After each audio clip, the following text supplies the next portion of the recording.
Kenapa setiap berita perceraian selalu exposure-nya besar di media sosial kita? Itu menunjukkan sebuah rating bahwasanya masyarakat kita itu penikmat konflik. Dan kalau kita terus membiasakan diri kita untuk menikmati konflik, sinematografi atau non-sinematografi yang real pada kehidupan, apa untungnya buat kita? Kita juga belum tentu lebih baik dari pihak yang sedang bermasalah dan berkonflik dengan pasangannya. Dan yang kedua, apa manfaatnya untuk dunia kita? Dunia kita nggak dapat rupiah. Akhirat kita jelas nggak ada kebaikannya kalau kita mengetahui tentang aib dan kesalahan orang. Karena apa? Kalaupun kita mengetahui aib dan kesalahan orang, maka kita harus bertanggung jawab. Memegang satu komitmen. Aib itu harus kita pegang sepanjang sisa kehidupan kita dan tidak boleh kita menceritakan siapapun. Sekalinya kamu menceritakan aib itu kepada orang, maka hati-hati, kamu akan dibuka aibnya oleh Allah ketika sudah menceritakan aib itu.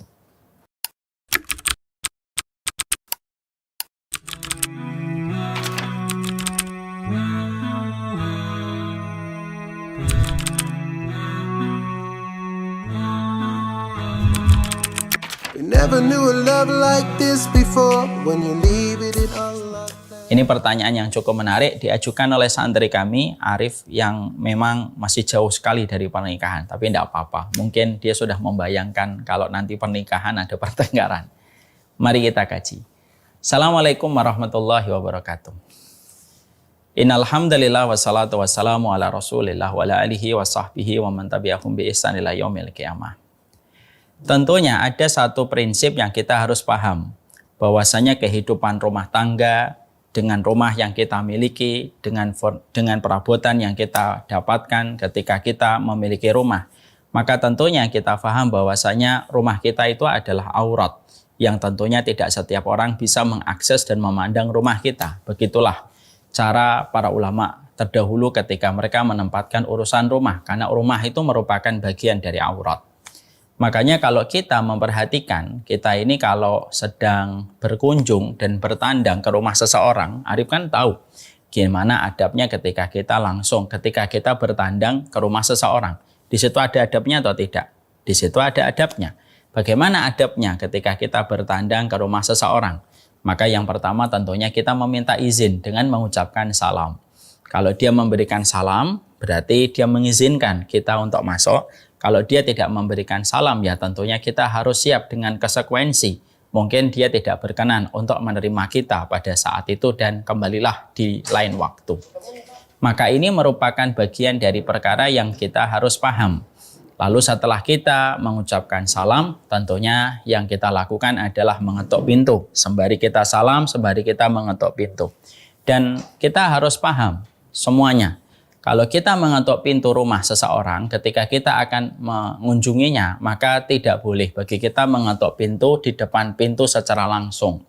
Di mana ketika kita berdiri di depan pintu secara langsung, kemungkinan besar pintu rumah itu ketika terbuka, maka kita langsung bisa mengakses ke bagian dalam rumah itu. Dan itu merupakan aib kalau kita langsung melihat kondisi yang ada di dalam satu rumah. Tapi secara sunnah, posisi kita itu harus digeser agak sedikit ke kanan, posisi kita agak digeser ke sebelah kiri ketika kita mengetuk pintu, supaya ketika pintu itu dibuka sama sahibul bait, maka kita tidak langsung mengakses ke dalam rumah. Makanya maaf ya, jangan sampai kita tidak paham sunnah dalam masalah ini.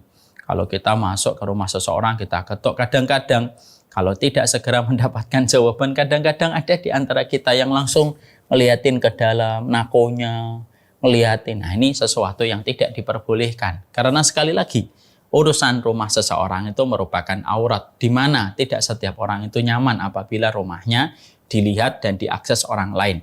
Karena sekali lagi, pertama itu aurat, yang kedua karena gaya dan metode seseorang di dalam memperlakukan rumah itu berbeda-beda dan tidak kita bisa paksakan cara kita mengatur rumah dengan cara orang lain mengatur rumah, karena kondisinya berbeda. Latar belakangnya berbeda, anaknya berbeda, dan kebiasaan kita berbeda, dan pemilihan kita juga berbeda. Makanya jangan suka usil dan julid. Jangan suka usil dan julid ketika kita mencoba untuk mengintervensi tentang rumahnya orang. ini chatnya nggak cocok. Ya bagi kamu nggak cocok, tapi bagi dia cocok. Mau diapain? Dan kita tidak usah ngurusin masalah rumah orang dengan seluruh interior, pemilihan, desain, dan warna yang dia inginkan. Karena itu rumahnya dan bukan rumahmu. Ngapain kita repot ngurusin rumah orang lain? Itu yang harus kita mengerti. Diam. Oh mungkin dia seleranya begini. Oh selera saya berbeda. Ya sudah. Dan tidak secara serta-merta seleramu lebih baik daripada selera orang. Karena selera itu relatif. Kalaulah kita dalam urusan ketika kita bertandang ke rumah orang lain, itu adalah kita meminta izin supaya kita paham bahwasanya kita memahami pemilik rumah itu paling berhak mengizinkan dan tidak. Dan kenapa kita ketika mengetuk pintu, jangan di depan pintu langsung, tapi agak mengambil serong ke kanan, serong ke kiri, supaya ketika pintu itu terbuka, tidak langsung mengakses ke dalam rumah.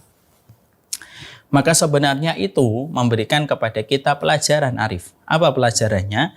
Pelajarannya adalah persoalan di dalam rumah itu merupakan sebagian dari aurat. Makanya maaf ya, kalaulah melihat dan mengakses rumah seseorang yang memang bukan rumah untuk publik, ternyata kita makruh tanpa kita meminta izin, dan ternyata juga makruh kalau kita memperlihatkan semua isi rumah kita kepada orang lain, maka disitulah Allah memberikan kepada kita pelajaran, termasuk di dalam kehidupan rumah tangga. Karena rumah tangga bukan hanya sekedar rumah, tapi rumah tangga di dalamnya adalah problematika dan pertikaian serta masalah yang sedang kita hadapi bersama dengan pasangan kita. Tentunya kita harus paham, di dalam pernikahan itu kita pasti menemukan banyak dinamika dan kita menemukan banyak problematika yang terjadi dalam kehidupan hidup rumah tangga kita. Makanya ketika kita terjadi sebuah perkara yang ada di dalam kehidupan rumah tangga, ketika kapal ini sedikit bergoyang di dalam pernikahan, ketika ada masalah yang terjadi, maka tentunya kita harus memahami. Kita pingin masalah itu cepat selesai dan kita tidak pingin masalah itu berlarut-larut. Antum pingin nggak kalau sedang ada masalah, masalahnya itu pingin segera selesai atau berlarut-larut? Pengen segera selesai. Terlebih ketika masalah itu bersama istri kita dan bersama suami kita. Sebagaimana hari kemarin saya menyampaikan, bertengkar dengan keluarga itu sangat menguras tenaga dan energi kita. Makanya ketika kita ada masalah pada kehidupan hidup rumah tangga, tentunya kita pengen cepat selesai. Maka salah satu di antara hal dan culture-nya syariat itu adalah mengatur bagaimana setiap ada masalah supaya cepat selesai, maka hindarilah yang namanya budaya menceritakan masalah kepada orang lain. Ini termasuk salah satu hal yang harus betul-betul kita waspadai.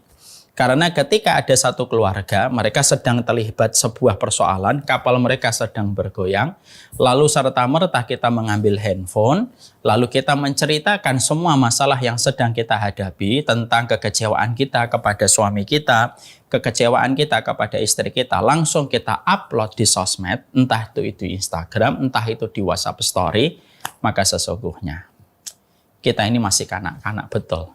Kalau kita merasa tenang, kalau kita menceritakan masalah kepada orang, karena ketenangan yang kita inginkan ketika menceritakan masalah itu bukan ketenangan, tapi kepuasan sesaat di mana kita pasti menyesal kalau kita sudah menceritakan masalah itu kepada media.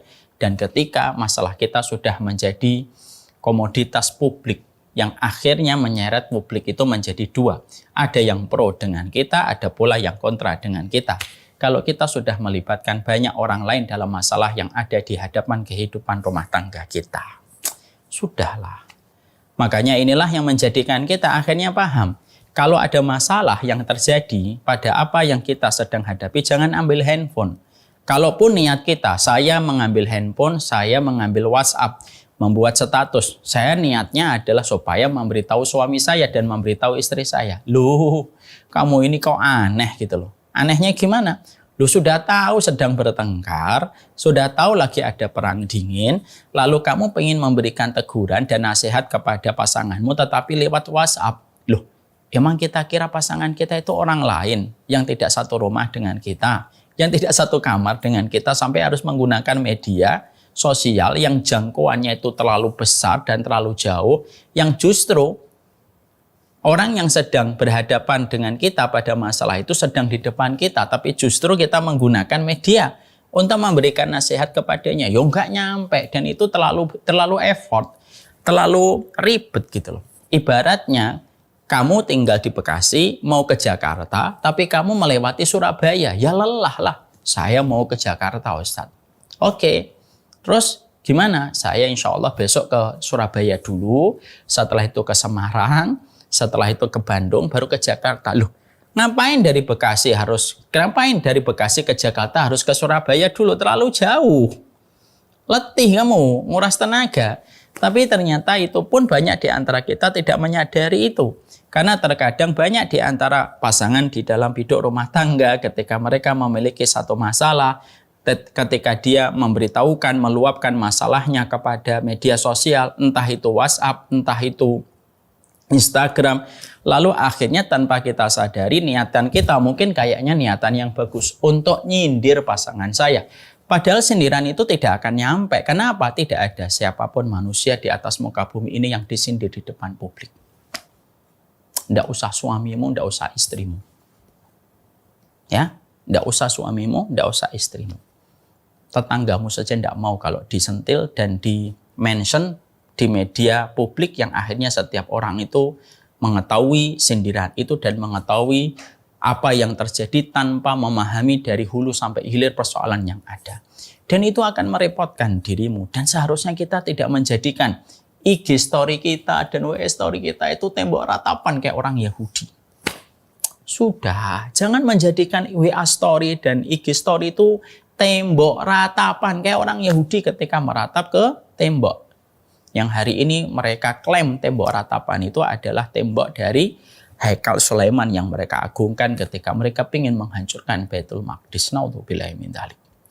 Marilah kita jadikan apapun media yang hari ini kita dapatkan dari Instagram Story, dari WA Story, dari setiap orang yang berada pada kontakmu dan setiap orang yang menjadi followermu, maka mereka kita perlakukan sebagaimana kita ingin diperlakukan ketika mendapatkan sesuatu yang bermanfaat. Dan kalaupun kita bercerita tentang masalah kita di WA Story dan IG Story, bukan hanya melukai orang yang kita cintai ketika kita berbelit-belit mengingatkannya dan menyindirnya, tetapi memakai media publik sampai orang itu mengetahui, maka sesungguhnya selain itu pula, maka sesungguhnya orang itu tidak membutuhkan itu. Karena apa? Karena pada dasarnya mereka pun memiliki banyak masalah. Maka inilah yang menjadikan kita bijak. Rasulullah Shallallahu Alaihi Wasallam mengatakan kepada kita di dalam satu riwayat yang sahih, minal birri kitmanul masaib. Termasuk di antara kebaikan itu menyembunyikan setiap masalah, setiap problem yang sedang terjadi, terutama ketika problem itu bersama dengan pasangan kita. Salah satu puncak kebaikan dalam karakter seorang laki-laki dan seorang perempuan itu apa? Tahu Arif? Kamu memperlihatkan wajah yang menyenangkan walaupun kamu sedang menangis atau sedang bersedih dengan satu peristiwa dan episode. Tapi kamu wajahnya tetap tersenyum. Dan kita tidak perlu menceritakan masalah itu. Kalau kita ingin ditolong sama Allah atas setiap problem yang kita jumpai di dalam kehidupan berumah tangga, pastikan bahwasanya alur yang kita pasang kalau kita sedang ada masalah itu alurnya tepat. Alurnya itu kepada Allah dulu, Sang Khalik, bukan kepada makhluk. Kalau kita merasa puas ketika menceritakan kepada makhluk, kita harus sadar. Satu, makhluk yang kamu ceritakan bisa jadi punya masalah yang lebih berat daripada masalah yang kamu sharing. Sehingga dia tidak peduli. Nanti malah kamu tambah terluka. Kamu pengen mengharapkan respon dan pengen mendapatkan simpati, kamu tidak mendapatkan respon. Kenapa? Karena orang lain pun memiliki masalah yang lebih besar. Yang kedua, berarti kamu meninggalkan Allah yang maha pengampun, yang maha pengasih, lagi maha memberikan solusi, tetapi kamu justru meninggalkan Allah menuju kepada manusia yang tidak bisa memberikan solusi. Dan yang ketiga, kita harus paham orang yang senang kepada dirimu, maka dia tidak bisa membantumu lebih kecuali mungkin hanya mengompor-ngompori. Adapun orang yang benci sama dirimu, justru dia mendapatkan kesempatan untuk semakin merendahkan dirimu dengan masalah yang kamu sharing terlalu luas di media publik. Sehingga akhirnya di situ tidak ada kebaikan. Makanya akhirnya inilah yang menjadikan kita memahami setiap problematika dalam kehidupan kita dengan pasangan yang kita cintai. Pastikan kalau kita sedang terlibat emosi, kemarahan, matikan handphone. Jangan sampai kemarahanmu memegang handphone, lalu kamu terseret, lalu akhirnya kamu memposting, walaupun dengan bahasa-bahasa kiasan, tapi orang bisa tahu bahwasanya sedang terjadi sesuatu dalam kehidupan biduk rumah tangganya. Dan apa yang terjadi? Setiap orang yang datang, sebagaimana orang yang berkumpul di bawah panggung, mereka ngelihatin sedang apa yang terjadi lalu menikmatinya. Lalu tidak ada apapun solusi yang mereka bisa berikan sebagaimana orang yang sedang menikmati konflik yang sedang dipertontonkan satu keluarga ketika mereka sudah menyampaikan di media publik. Kita yang kelelahan. Makanya kita menjumpai bahwasanya jangan jadikan hati kita, problem kita di dalam rumah tangga itu sebagaimana kita itu menempatkan ikan di akuarium. Ya, Afif tahu nggak ikan di akuarium? Ikan di akuarium itu kemanapun ikan itu pergi, kelihatan atau tidak kelihatan? Kelihatan. Karena apa? Karena kacanya kaca yang bening. Maka kemanapun ikan itu mereka berenang ke sana kemari, kita tahu. Jangan jadikan hati kita kayak akuarium.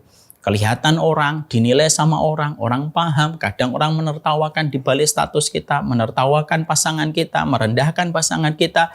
Hanya karena kita memasang sesuatu yang sebenarnya tidak perlu dipasang di dalam media sosial. Sekali lagi, apa sih untungnya saya dan apa untungnya kalian? Menempatkan urusan masalah aurat pada kehidupan rumah tangga kita, lalu kita tempatkan di media sosial. Apa bedanya kita dengan orang Yahudi yang menjadikan tembok ratapan menjadi tempat curhatnya mereka? Bukankah orang yang sedang kamu ceritakan ke banyak orang adalah orang yang baik untukmu? Walaupun mungkin ada 1-2 kesalahan. Bukankah orang yang kamu ceritakan itu adalah orang yang mungkin selama ini juga melakukan hal-hal yang romantis pada dirimu? Kalaupun dia melakukan 1-2 perkara yang terkadang membuat emosi kita menjadi tinggi, yang membuat akhirnya tersulut dengan emosi dan pertikaian, ya wajar. Dan kita ingin bahwasanya pertikaian itu cepat redam dan cepat padam. Dan cepat padamnya dan redamnya satu persoalan yang terjadi pada kehidupan rumah tangga itu simpel. Jangan gunakan persoalan kita melebar ke banyak orang mengetahui. Karena apa? Semakin banyak orang yang tahu masalahmu,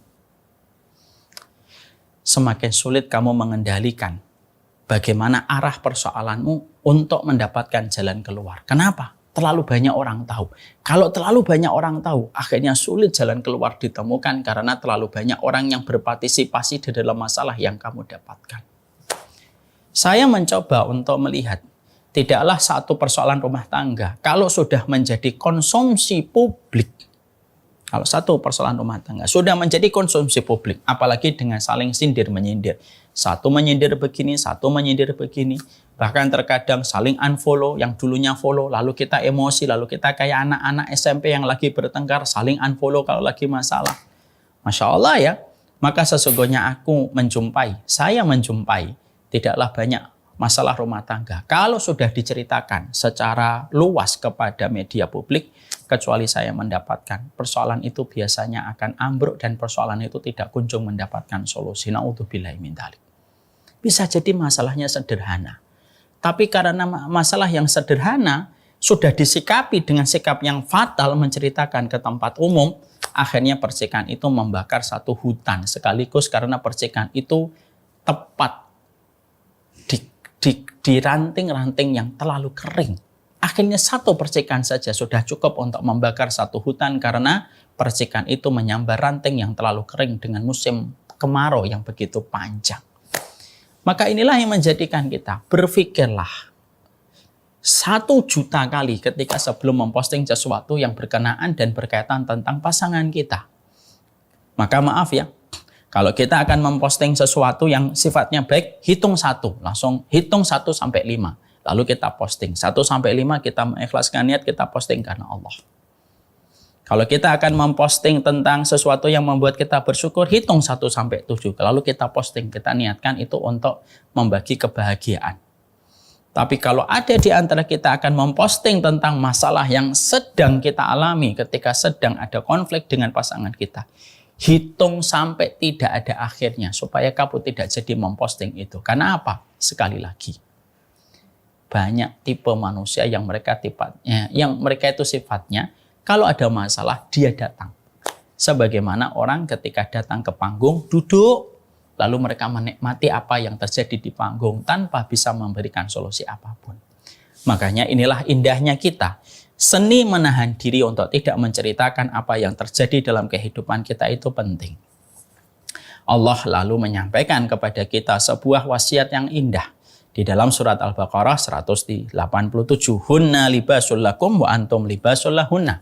Sesungguhnya wanita-wanitamu pakaian untukmu dan sesungguhnya kalian adalah pakaian untuk para istri kalian. Kenapa disifati suami istri itu sebagaimana pakaian? Supaya kalau kita ada yang membuka kesalahan dan aib pasangan kita, sebenarnya kita sedang membuka aurat kita sendiri. Karena apa? Suamimu penutup auratmu dan kamu penutup aurat dari suamimu, dan sesungguhnya kalian itu di lembar kain yang sama, bukan berada di dua lembar yang berbeda kainnya. Lembar kainnya sama. Ibaratnya kalau kalian melihat baju ini, suami ini di sini, kemudian istri itu di sini. Kita menceritakan tentang pasangan kita sendiri yang membuka aurat yang ada pada apa yang dibalik dari pakaian itu. Ketika fungsinya pakaian adalah menutupi aurat. Ada kisah nyata seorang ulama. Ketika beliau sangat menjaga privasi dari kehidupan rumah tangga. Ketika dalam kehidupan rumah tangga beliau mendapati istri yang betul-betul mengujinya. Saya lupa nama ulama ini. Lalu orang itu berkata, gimana tentang istrimu? Kami mendengar suara-suara negatif, suara-suara sumbang tentang istrimu. Lalu ulama ini berkata sebagai sang suami dari wanita yang sedang diadukan banyak orang. Sudahlah, kalian tidak perlu tahu. Bagaimanapun itu adalah pakaian bagi saya dan cukuplah saya yang tahu. Berlalu waktu, akhirnya sang ulama ini menceraikan istrinya, ya, karena persoalan yang sudah syar'i, dan akhirnya mereka berpisah. Orang lalu datang kepadanya menceritakan, gimana tentang mantan istrimu yang kamu ceraikan itu? Maka dia berkata, saya tidak ada lagi hubungan dengan dia. Dia adalah wanita asing dan saya laki-laki asing. Ya, kalau dulu saya tidak menceritakan karena dia adalah pakaian saya, kalau sekarang saya tidak ada hak menceritakan tentang orang asing sebagaimana saya pun tidak ingin dibicarakan oleh laki-laki asing yang lainnya. Yang disampaikan oleh ulama ini memang betul adanya. Memang begitulah cara kita ketika kita melihat persoalan dan konflik yang terjadi. Karena itu merupakan masalah privasi yang setiap orang tidak bisa untuk menghakimi dari sudut pandang yang satu di dalam masalah yang berkaitan tentang kehidupan rumah tangga. Makanya picik sekali serta licik. Picik dan licik. Siapa itu? Orang yang mereka ketika menanggapi satu masalah lalu hanya dari satu sudut pandang tetapi tidak mendengar dari sudut pandang yang lain. Karena memang kalau sudah terjadi kehidupan rumah tangga tentunya ada kedua belah pihak yang sama-sama ada di dalam pusaran masalah itu. Makanya supaya akhirnya tidak menjadi berlarut-larut, tutupilah aurat pada keluarga kita. Jangan menceritakan aurat pada keluarga kita.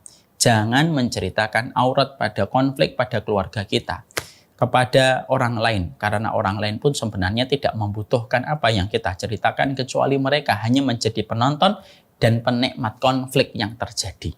Karena apa? Ya memang ada sebagian tipe masyarakat itu penikmat konflik. Konflik sinematografi yang disebut dengan sinetron yang disetting dan penikmat konflik yang real. Sehingga ketika ada masalah yang real mereka rame ikut menikmatinya, ikut nimbrung, ikut berkomentar. Masalahnya nggak ngerti. Tetapi kita sudah keburu kayak hakim yang paham dan kayak penyidik yang sudah mengetahui dari hulu ke hilir. Padahal kita baru mendengarkan curhatan seseorang terhadap masalah keluarganya, itu pun baru menceritakan sedikit dari masalah yang mungkin sangatlah besar dan sangatlah panjang. Ya kan? Makanya kan kemarin kita sempat viral, ada seseorang curhat langsung itu. Semua warganet menghakimi lalu mengatakan dengan versinya. Ya tentunya ini merupakan bukan standar ideal bagi kita. Untuk menghakimi satu hal, dari satu hal yang kita dapatkan dari curhatan seseorang di mana kita belum mendengar dari pihak yang satunya. Ini pula menjadi alasan, ini pula menjadi petunjuk bagi kita. Apa petunjuknya bagi kita? Yaitu adalah ketika kita di dalam kehidupan rumah tangga, kita paham bahwasanya persoalan yang terjadi pada satu keluarga itu merupakan bagian aurat yang harus ditutupi, jangan diceritakan, jangan ditulis di Instagram, jangan tulis itu di caption, jangan tulis di Facebook dan seluruh platform sosial media. Kita juga sama, kita sebagai manusia di luar pagar, kehidupan keluarga orang lain, nggak usah kita kepo tentang masalah yang terjadi. Nggak usah kita ikut-ikutan, karena mungkin kita terlalu kepo dengan masalah konflik. Kita pencinta konflik di luar sinematografi, akhirnya kita itu menjadi orang yang kepo, ingin tahu tentang masalah tentang keluarga lain. Sehingga ketika ada satu hal-hal yang memancing, langsung kita telisik, kita datangi, kita sidik keluarga itu, lalu kita pastikan ada apa konflik yang terjadi. Dan itu buat apa untuk kita? Kita nanya sama seseorang, tiba-tiba ada satu yang aneh di Instagram story-nya. Ada apa mbak? Ada masalah ya pada keluargamu ya? Nggak usah ikut kepo, nggak usah kita perlu tahu tentang masalah keluarga orang lain. Apalagi kita sampai intervensi. Wah, kelihatannya keluarga kalian harus ketemu dengan keluarga saya ini, supaya keluarga saya bisa mengadili kalian. Lah, gimana sih masalah yang semacam ini? Tentunya persoalan-persoalan semacam ini tidak perlu terjadi. Rasulullah tidak pernah kepo terhadap kehidupan rumah tangga para sahabatnya. Bahkan ketika para sahabat terlibat masalah, kalau mereka tidak menceritakan, Nabi tidak pernah mencari tahu. Ada apa dengan keluarganya Zaid, dengan Zainab? Nabi nggak pernah mencari tahu. Ada apa nih keluarganya Fatimah binti Qais ini, ada apa? Nggak pernah Nabi mencari tahu.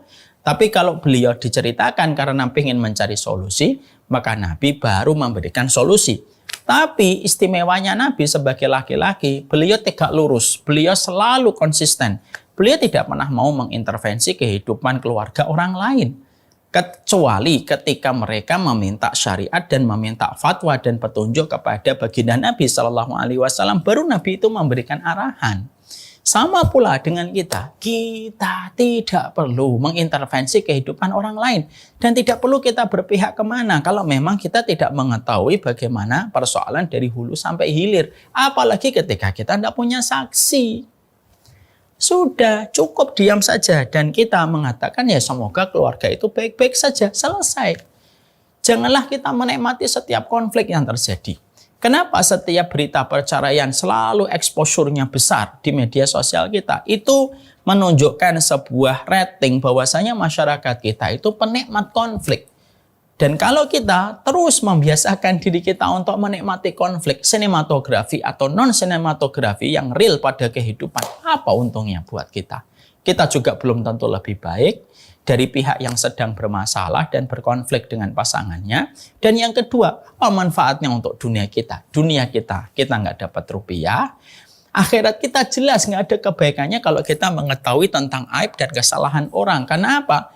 Kalaupun kita mengetahui aib dan kesalahan orang, maka kita harus bertanggung jawab.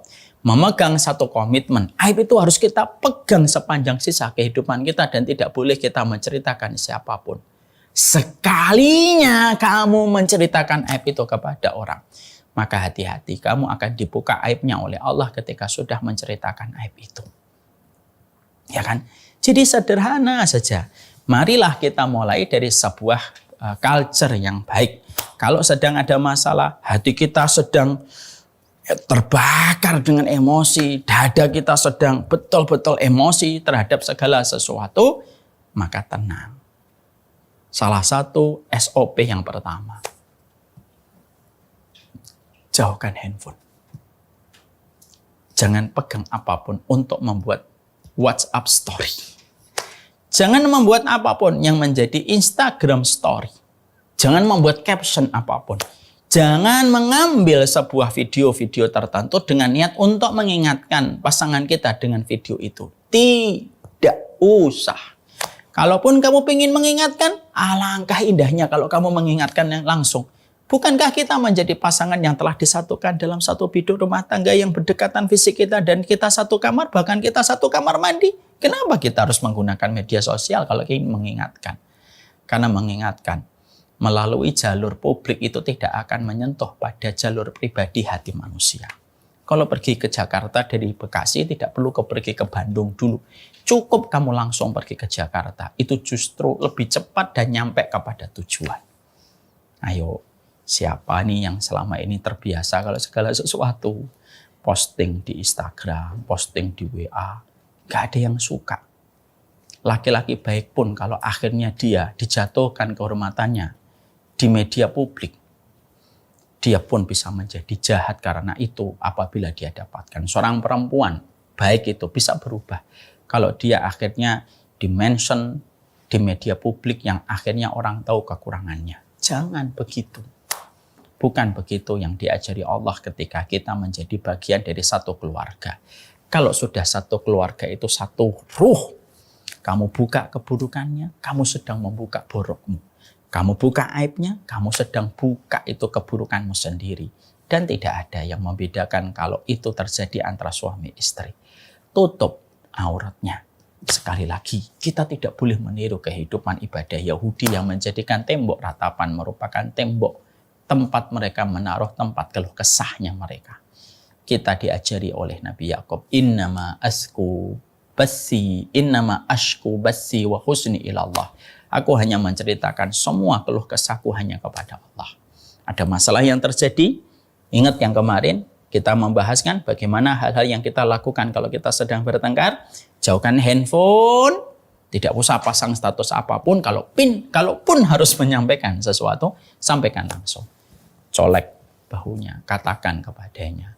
Harusnya begini ya mas, harusnya begini ya dek, harusnya begini ya istriku, harusnya begini ya mama. Maka itu jelas lebih mengena. Dan itulah sejatinya kita diajari oleh syariat yang sangat indah ini. Ayo, yang masih punya file-file dulu pernah menceritakan istrinya, menceritakan suaminya, segera di-delete dan tidak lagi menjadi konsumsi publik. Dan maaf ya, ini sekaligus saya disclaimer. Kalau saya sedang menceritakan tentang 1-2 masalah itu bukan berarti saya sedang curcol. Wah, Ustaz lagi curcol. Saya tidak lagi curcol. Tapi menceritakan tentang apa yang terjadi, dari apa yang ada di balik kehidupan dakwah untuk menjadi ilmu untuk kita. Karena sekali lagi, masalah kita dengan keluarga itu tidak perlu kita publish. Kenapa? Karena harga yang mahal keluarga kita. Supaya mahalnya keluarga kita tidak menjadi murahan hanya karena keluarga kita menjadi konsumsi publik. Saya membayangkan, kalau masalah keluarga saya menjadi konsumsi publik, na'udzubillah min dzalik, akhirnya menjadi murahan harga diri keluarga saya. Cukuplah itu tetap menjadi mahal. Sebuah kehormatan keluarga tidak perlu setiap orang tahu.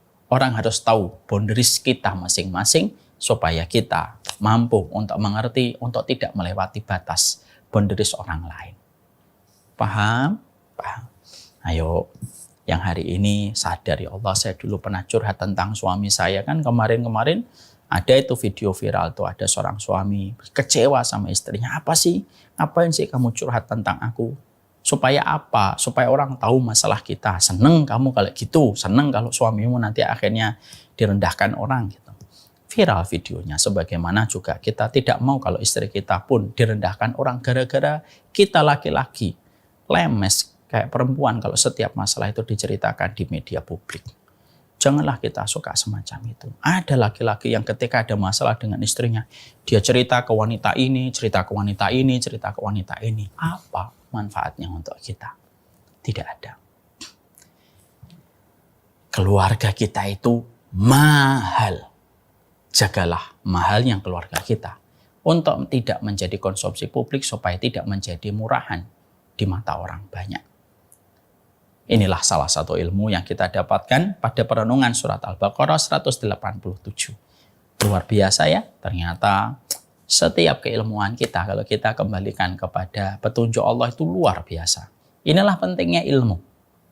Karena ilmu itu membedakan kita dengan mereka yang tidak pernah melandasi hubungan keluarganya dengan ilmu. Ayolah segera mendaftar pada Samila Series yang ke-8. Me and My Half Team 0857 751 50057. Matikan handphonemu ketika bermasalah. Antum Arif, kalau antum lagi ada masalah sama Afif, pengen nggak kalau Afif mention antum di Instagram? Nggak pengen. Kalau laki-laki dengan laki-laki aja nggak mau, apalagi suami istri yang kita telah berjanji di hadapan Allah untuk saling menjaga dan saling melindungi. Bye, ila liqa. Kita berjumpa kembali materi besok. Apa materi besok? Penasaran? Oke, kalau penisirin, ikuti kajian besok insya Allah tentang Me and My Half Team Road to. Pada perjalanan hari Sabtu, hari Ahad, insya Allah berjumpa kembali sampai 30 hari. Tidak terasa kita sudah menginjak ke hari 17. Masya Allah ya, ternyata masih tersisa 12 hari lagi. Kita akan membahas apa saja. Semoga masalah-masalah ini relate pada kehidupan untuk menyegarkan kita. Betapa butuhnya pernikahan pada ilmu. Wassalamualaikum warahmatullahi wabarakatuh. Subhanakallahumma wa bihamdika asyhadu an la ilaha illa anta astaghfiruka wa atubu ilaik. Assalamualaikum warahmatullahi wabarakatuh.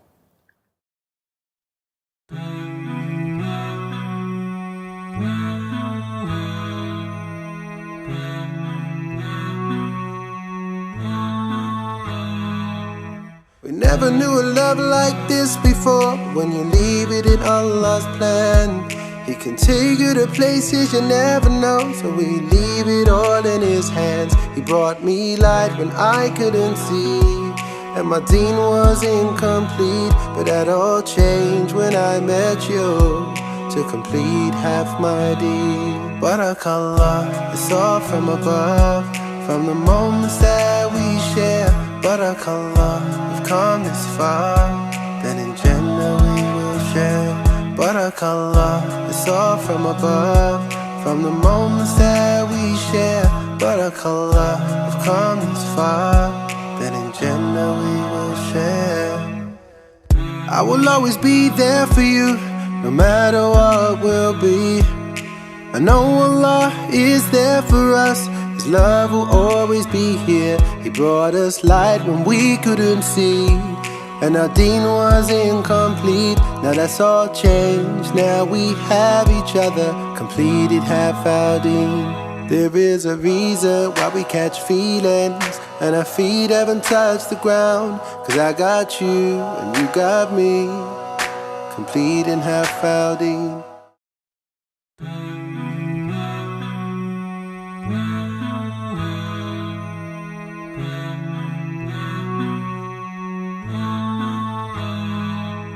We never knew a love like this before.